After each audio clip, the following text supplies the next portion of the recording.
Life can be hard, and we've all faced those moments that seem to stop us dead in our tracks. But what if those moments of difficulty, the bad news, could actually be a springboard for something greater? I'm Cam Garvin, and each week I'll bring you stories of extraordinary resilience and conversations about lives and ideas that are productive. This is the Productive Lives Podcast.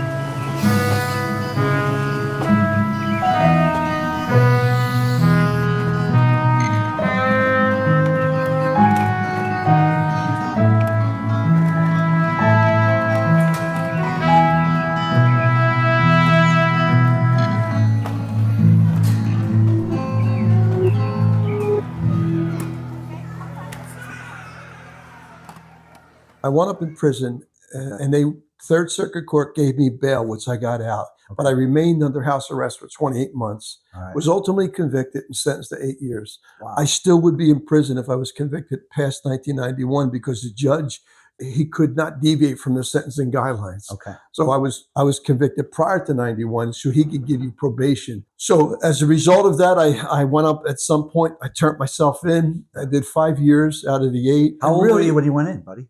27. 27. All right. At the end of that whole thing, it was just an amazing experience, though, for me, that I wouldn't trade it for anything, because It was in prison that really a woman wrote me a letter, and she said to me, "Buddy, Jesus holds you in the palm of his hand." I was like, wow, that is incredible. And sure enough, it wasn't a couple of years when I got out is when I went to a men's breakfast at a Baptist church. I was the only white guy in the church at the time. And the guy was doing a men's breakfast on a Saturday. He had a towel over his shoulder. Okay. He was preaching and teaching. I'm like, sweating. It was amazing. Yeah. So this guy across from me, he said to me, "Do you know where you would go if you died?" And I'm like, "Bro, what are you talking about? Like where I would go? What's your point? Like, what's your angle?" Sure enough, he ran it down to me, gave me the gospel. That was December of 1995. He was like a pit bulldog. He would call me. All of a sudden, he would knock on my door.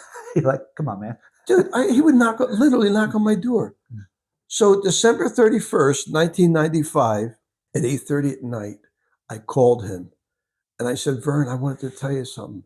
I'm reading the Bible. Yeah. I love you.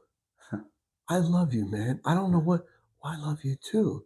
He says, "But now I'm getting ready to go to church. I'm waiting for this girl to pick me up that I was dating at the time."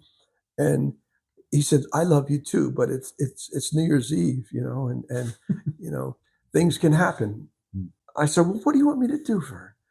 He says, "Just receive Jesus." How do I do that? Yeah, right. And I said this prayer. I didn't hear anything. I didn't see anything, but I knew something happened to me. I go outside. The girl's out there. She says, "What's that?" She was beeping the horn. "What are you doing?" I says, "I'm a born again Christian." She says, "You're crazy." That ruined the plans for the night, or? Well, yeah. Well, yes. I want to forget those that evening. At least everything prior, but after getting born again was amazing. Wow. So what happened was, I'm in church.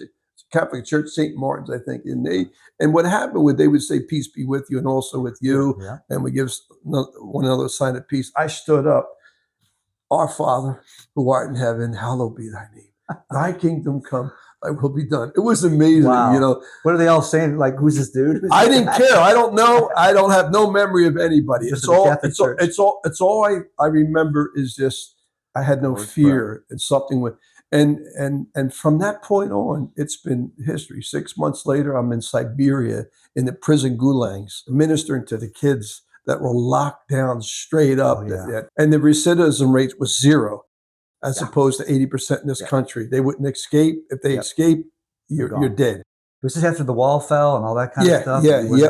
It was an amazing time in my life. Who invited you to that? How'd you get to that? I was going to Calvary Chapel, Philadelphia, and was sitting under Joe Foss, Pastor Joe. I remember him asking me, he said, well, not me, but anybody, they were going to a trip to Siberia, the Gulags, the kids. So I ran down there. So who wants to go to Siberia? This guy, prison. He mentioned prison. I was in the toughest prisons in this country. Yeah. I traveled around the country in some of the toughest prisons.